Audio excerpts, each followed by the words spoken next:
Episode 3 of Forget You Not starts with Lele up on stage discussing relationships.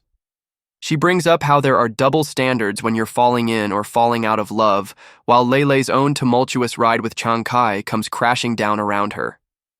But how did this happen?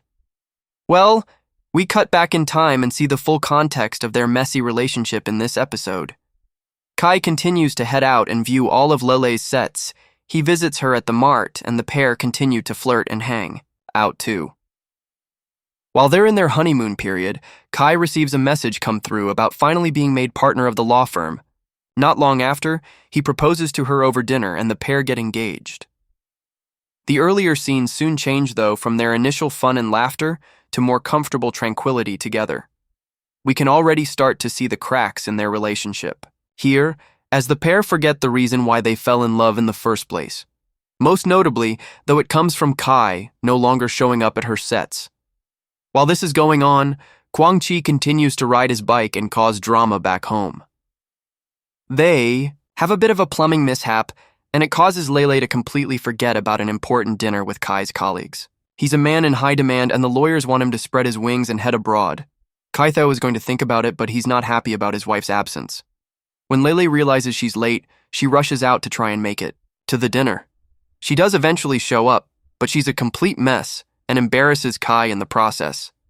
In fact, Kai lies to his colleagues about what Lele does as a job, clearly embarrassed by her stand-up comedy. Kai continues on how alike she is to her father, given she too misses big meetings like him, and he even scathingly retorts that he meets Kwang Chi more than she does.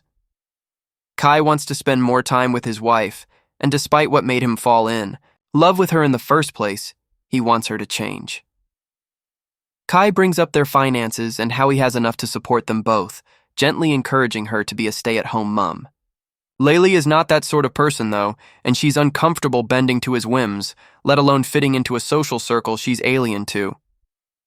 The crux of the issue here is that Kai clearly doesn't think she's good enough, and Lele is not, particularly happy that her husband has been born into wealth and never suffered from real hardship. The biggest problem Kai faced was not making partner, which is how they both bonded in the first place, at their lowest points.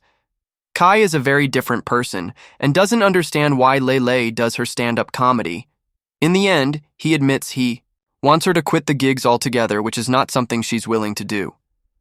When Lele leaves the house, she winds up with Kwang Chi and the pair dance in the rain, just like old times. This helps, along with a couple of weeks off, for Lele to collect her thoughts and get back on stage to vent. While she delivers her scathing set, she's unaware that Kai and his friends from work have shown up to support her. Up on stage, she rips into all the guys until she realizes that her husband is in the crowd, and she slips back and tries to save the routine. It doesn't work, as Kai leaves the venue and decides to move to Singapore, managing the firm over there. Whatever they had is gone, and Kai is not willing to try and work harder to make things better, ending their whirlwind romance. As Lele moves into a new studio for a fresh start, her father heads over, and unfortunately he immediately questions her choices and offers for her to move back home, rather than supporting her choice. Kai doesn't go about any of this in a particularly tactile way and attempts to give her advice on marriage and divorce too. Back at Kwang Chi's place, Lele winds up seeing a hospital bill for gastroenterology, which may or may not be linked to a bigger Heath concern.